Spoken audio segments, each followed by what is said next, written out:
যখন 6:45টার সময় ওয়াশরুম যাচ্ছিলাম, আমি জাস্ট রুম থেকে বেরিয়ে একদম গেছি, ওই জায়গাটা পাস করেছি, পিছনে একটা প্রচণ্ড জোরে আওয়াজ হলো। যখন পিছনে তাকালাম দেখলাম ছাদটা ভেঙে পড়ে আছে।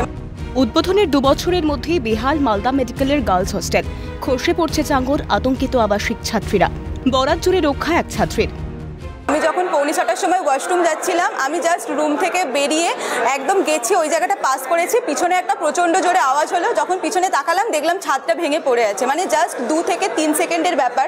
ওইটুকু সময়ের ব্যবধানে যদি আমি এগিয়ে না যেতাম তাহলে হয়তো ওটা আমার মাথাতে পড়তো এবং আমি প্রচণ্ডভাবে ইনজিওর হওয়ার একটা হাই চান্স থাকতো। তো মানে প্রত্যেক দিন এরকম হচ্ছে, মানে এরকম না যে শুধু আজকে ছাদ ভেঙে পড়েছে, কোনো দিনও জানলা থেকে খসে পড়ছে সিমেন্ট, কখনো বাথরুমের দরজার সামনে থেকে খসে পড়ছে সিমেন্ট। এমন ঘটনায় আতঙ্কে ভুগছেন মালদা মেডিকেলের গার্লস হস্টেলের আবাসিক ছাত্রীরা। অভিযোগ, নিম্নমানের সামগ্রী দিয়ে হস্টেল নির্মাণ হয়েছে। দাবি উঠেছে তদন্তের।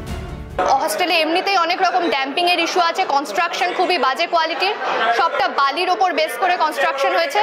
তো আমরা অথরিটির কাছে অ্যাপ্রোচ করেছি যাতে ইমিডিয়েটলি ইভ্যাকুয়েট করা হয় 4th ফ্লোর।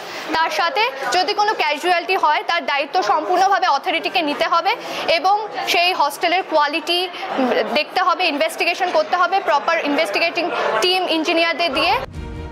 শনিবার গার্লস হোস্টেল পরিদর্শনে যান মালদা মেডিকেলের অধ্যক্ষ পার্থপ্রতিম মুখোপাধ্যায়।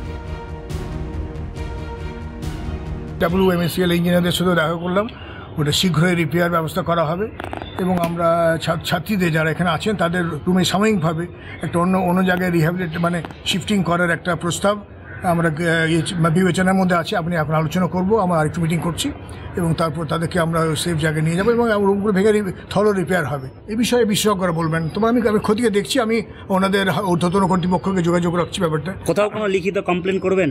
হ্যাঁ, পাঠাবো। আমরা ওই ভিত্তিতে আমরা পাঠাবো, আমরা জানতে পাঠাবো, আমরা সেখানে আমরা জানাবো যে এরকম হচ্ছে।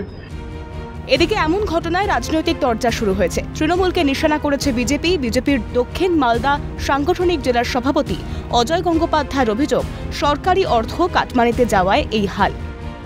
দুষ্কৃতীদের দ্বারা বানানো কেন্দ্রীয় সরকারের 105 কোটি টাকার বিল্ডিং ট্রমা সেন্টার সহ সেইখানে সম্পূর্ণ বালিতে আর আকাশচুম্বী একটার পর একটা বিল্ডিং তৈরি হচ্ছে এবং সমস্তটা কাটমানি জমা পড়েছে রাজ্যের সর্বোচ্চ নেতৃত্বর কাছে।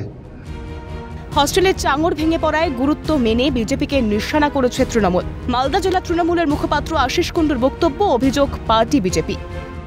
এটা অত্যন্ত সিরিয়াস ম্যাটার এবং কনসার্ন প্রিন্সিপাল, মেডিকেল কলেজের যিনি প্রিন্সিপাল, তিনি ইতিমধ্যেই ব্যাপারটা কনসার্ন যারা অথরিটিস আছেন এবং এই কাজটা যারা করেছিলেন তাদেরকে করসপন্ডেন্স করেছেন।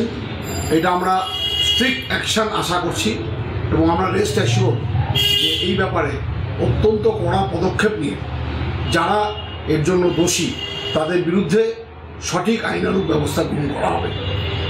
দেখুন, বিজেপি তো অভিযোগ পার্টি, আপনাদেরকে বলেছি বিজেপির কাজ হচ্ছে শুধু অভিযোগ করা। সব মিলিয়ে গার্লস হোস্টেল ভেঙে পড়া কাণ্ডে আবাসিকদের বেহাল দশার মধ্যেই বাড়ছে রাজনৈতিক চাপানোতর। সুমক লাহিড়ির রিপোর্ট, ক্যালকাটা নিউজ।